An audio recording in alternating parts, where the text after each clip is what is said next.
Hello, everybody, and welcome to the Partnership Guys podcast, Season 2, Episode 2. I'm Todd Leonardis, and I have Steven Schneider and Rob Stoker with me. We are the Partnership Guys.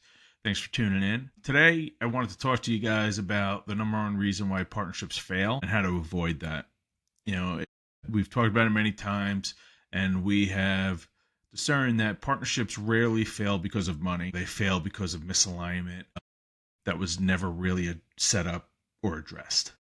So, Rob, what do you look at when you're seeing, why the real reason is why partnerships are breaking up? What is it that you have seen the most in our adventure here as the partnership guys? A lot comes from a lot of the way I view partnerships come from experience. And it started for me from a young age, from, when I was in middle school. And the friends that I made were kind of the entrepreneurial type kids. And we would talk about different businesses that we would run and start and what we were going to do. And I led up through high school, whether it was selling candy bars or whatever it was. For me, I always wanted to do it with somebody else, and somebody else who I liked, trusted, respected, and I'm very fortunate that I graduated college and I got to start a trading floor with a lot of my college friends. And just so much trust, respect, friendship, love, enjoyment. Best years of my life by far, and a big part of getting through those ups and downs. There were some bad days, weeks, months in there, all kinds of bad stuff. But having the strength of great partnerships is what made us not only get through it, but thrive through those things and enjoy it that much more. When you go through hurdles with somebody else, we always talk about it, and come out that much stronger on the other side. And then in the one bad partnership I had, like you said, that wasn't about the money. The money rolled in quickly. And it was just, we did not have the trust, respect. There was no fun. It was all just bringing the other person down. And I fell right into those bad habits too. And without even knowing it, it just was a line of not being aligned until it all exploded. It really is rarely one dramatic event where this partnership collapses. Um, we'll see it as a lot of very small, repeated misalignments and those never being addressed. And that could be through what somebody's fundamental focus might be outside of the office, what they need, other things going on with their life. Typically, communication obviously will fall into that, but sometimes people just have a different pace or lifestyle goals. And when it's not spoken about, that's when a lot of stuff will start to, people get very creative in their head about what's going on. So that's why, I know Stephen and I over the last couple decades and over the last few years with you, Rob, we talk about all this stuff regularly. If we're finding ourselves misaligned, or we're one person saying something but the others aren't getting it right, that's a good sign of misalignment. But it's about addressing it early. It's ultimately about communication, right? Just got to keep those lines of communication open. That's it. That is it. Yeah, because partnerships don't fail because of one big fight. They typically fail because of 100 small ones. Death by 1,000 cuts. Absolutely. That lack of communication or poor communication that we've seen in a lot of partnerships is what leads to misalignment, because you're making assumptions about what the other person needs, what their desires are, what they're doing in the business. And Rob, you definitely saw that with your bad partnership. Is the two of you were just assuming what the other one was doing or not doing, and that just led to misalignment. It led to poor trust, and it just spiraled downhill from there. And so it's, that's where kind of misalignment hides, is in these little areas when you're like, you know what, I'll talk to him tomorrow about it, or I don't need to talk about this. And that communication starts to break down. You start to lose understanding of what that other person's goals are, both in the business and outside the business, that fundamental focus that we've talked about. You start to not really understand or pay attention to who's making what decisions and who's responsible for making those decisions. And, all that kind of stuff leads to misalignment. It leads to lack of trust. And the partnership starts to dissolve. It starts to fall apart. And so assuming that you're aligned, assuming that you know what you're doing, what the other person is doing, without actually verifying it through good communication, is what destroys partnerships. It's not about money. It has nothing to do with money. It's really about communication and understanding the other person. And if you don't talk about it Understanding, early, you'll fight about it later. yeah, for sure. And you have to understand what the mission is and be on the same page. So one of the best partnerships that I've had and still have, but it's also one of the worst businesses I've ever had, is creating the first ever girls lacrosse headgear. Years and years and years in the making, and some incredible partnerships. And all those years was just money out. While we were making something, nothing's coming in. So it's money going out. And then even once we have it and we put that first helmet on a girls lacrosse field, and sometimes there's 180 girls in a league, and putting that first one on the field, there's a mission with Hummingbird Sports and our headgear that we are all aligned with. And that's why it works. It's not, there's has been no focus on the business. It's been a focus on the mission.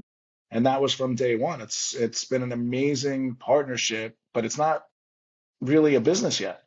And it's been 12 years. And we all together have a lifelong goal that at some point, over whatever amount of years that it takes, for who knows what reason that, I can spend thousands of hours talking about as I have, that is the goal, is that someday see every single girl in the country playing the sport where girls lacrosse is the second highest concussion sport to football, seeing every girl in the country play the game with their head protected. That's the mission.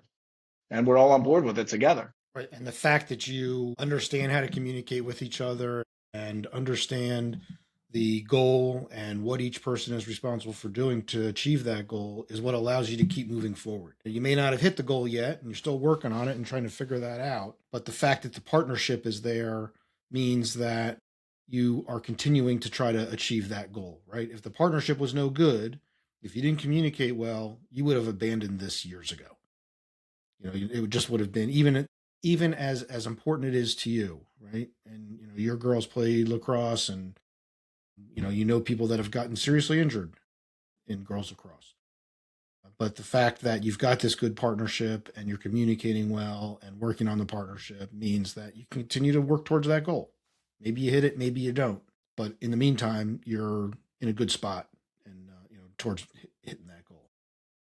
I mean, I can only imagine what you're on a 12-year mission so far with this amazing company and this amazing mission. If you weren't aligned and you weren't communicating, how quickly some molehills would turn into huge mountains, right? Because when money's not flowing, and money hides a lot, it really does.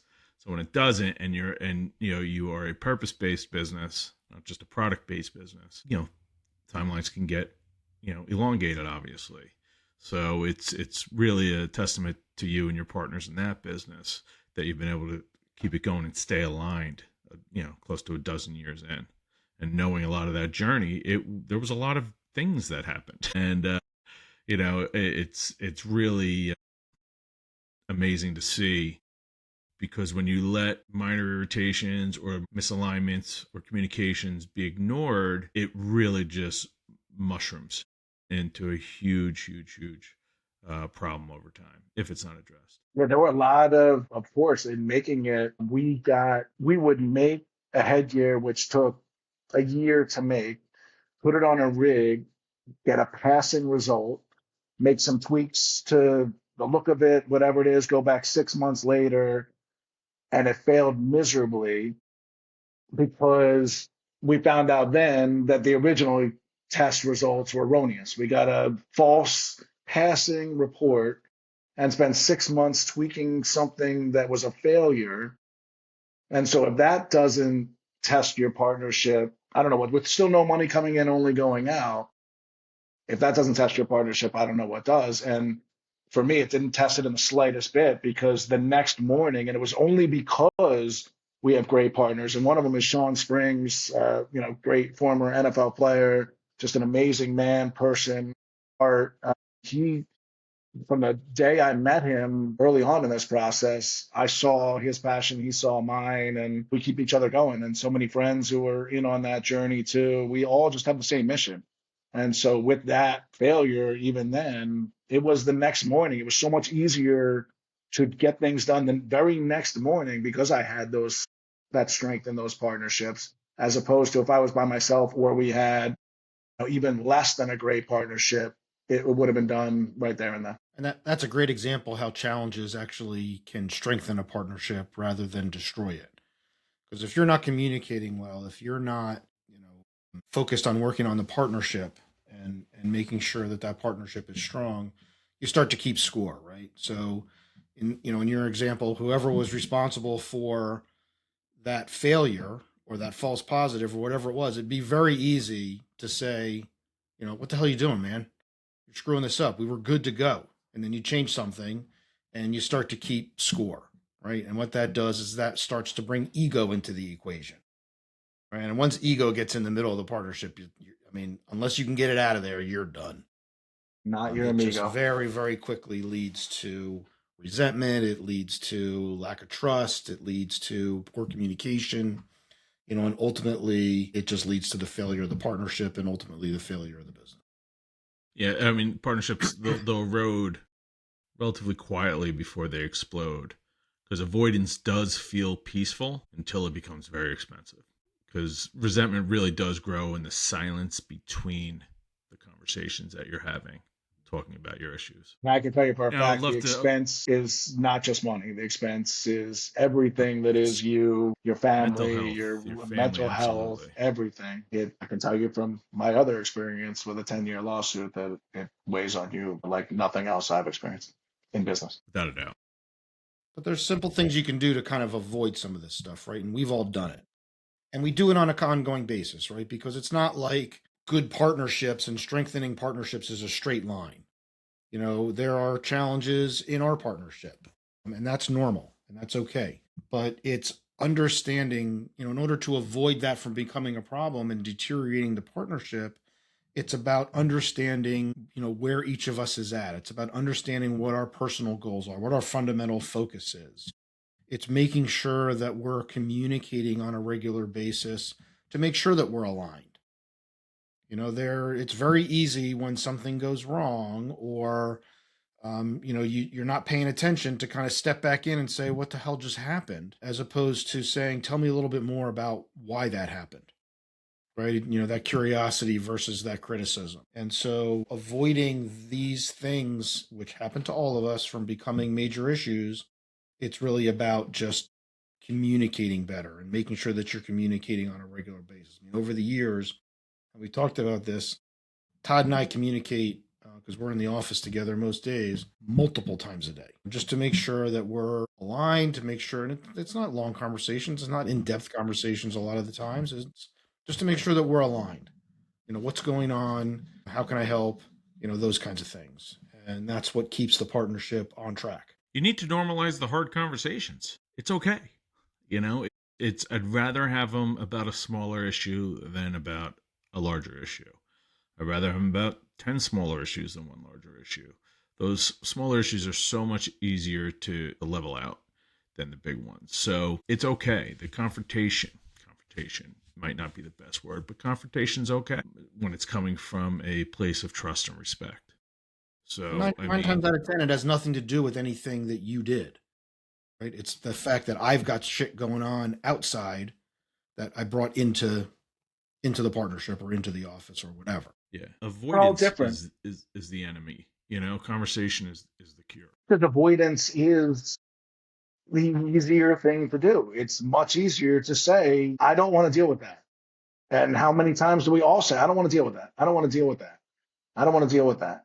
And when you have a strong partnership, your partner comes to you and says, hey, we're going to get through this together. And that's what makes you say, oh, you're right. I'm glad I have you. And that's why I always say, I don't know what I would do if it was by myself. And even for the three of us, when disagreements are great, people come to us. These are hard things. People come to us with their issues with their business partner that, like you said, it was a bunch of little things that led up to massive, massive things. And for the three of us to unravel that, it takes the three of us to do that. It takes the three of us, all three of us having different experiences, different things that we've been through that have worked, have not worked.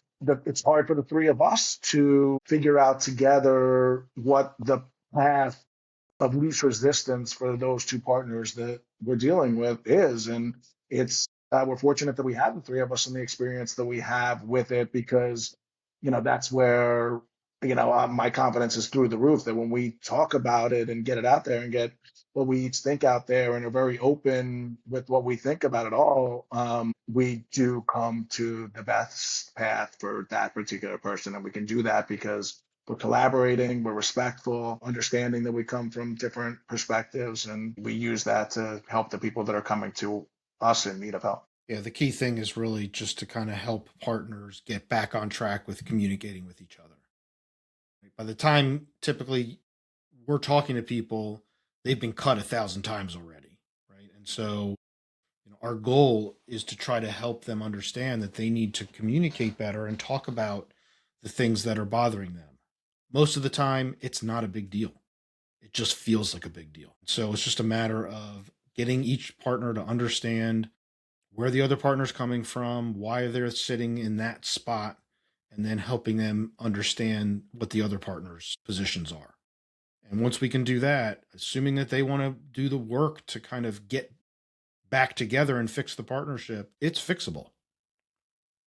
There's some partnerships that are just done. By the time you get to us, they're done, and we can help you figure that out as well. But if you want to try to fix the partnership in order to have a better partnership, have a more fulfilling experience in that partnership, have a better business, it starts with simple communication skills and tools. It's all going to come out eventually. It's either going to come out in a civil mediated conversation, or it's going to be on a lawsuit brief. It's going to come out.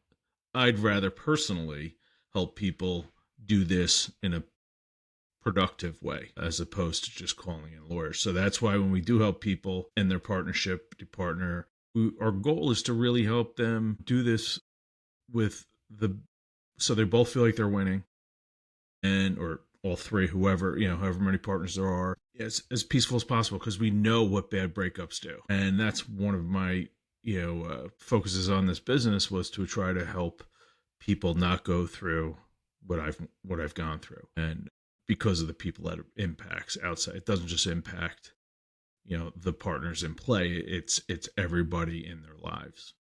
And there's such a better productive way to do it than what's set up right now, which is just contact your lawyers. Yeah, I think the themes are the same. When people come to us and people come to their lawyers, they're coming with basically the same thing. They're coming with, these are all the things that I'm doing great, and these are all the things that my business partner is doing terribly. And so a lawyer can take that, and as anybody knows, lawyers are doing their job, but they're representing you in that way of, you're doing everything right and the other person's doing everything wrong. And one thing that I love that we're bringing to the table is, hey, there is a middle ground here. There's a middle ground for both of you here. And how can we get to that middle ground and get there really quickly, really, really quickly? Have those hard conversations. It is not that one person is 100% right and the other is zero. We're going to figure that out, and we're going to figure that out together. And sometimes, yes, as we've experienced, we need to figure out how to get the two of you away from each other as soon as possible. That is at the point we are. How do we do that? How do we do that quickly and with the least amount of pain for you, your family, having your goals at the end? Everybody's going to hurt a little bit, but you're not going to hurt a lot. And most importantly, it's not going to take an insane amount of time, energy, effort, money. We'll have those conversations. They're going to be difficult, and we're going to have them quickly, and we're going to get through this one way or the other. Guys, this was great. This was really good. It's a very, very important topic. Again, this is the Partnership Guys podcast. I'm Todd Leonardis with Steven Schneider and Rob Stoker. This is season 2, episode 2. You can find us on YouTube, Spotify, Apple Podcasts, Substack. You'll find us everywhere. Just search for the Partnership Guys. We really appreciate it, and we're here to help you build, fix, or end your. Visit us at thepartnershipguys.com. Good talking to you guys. Bye.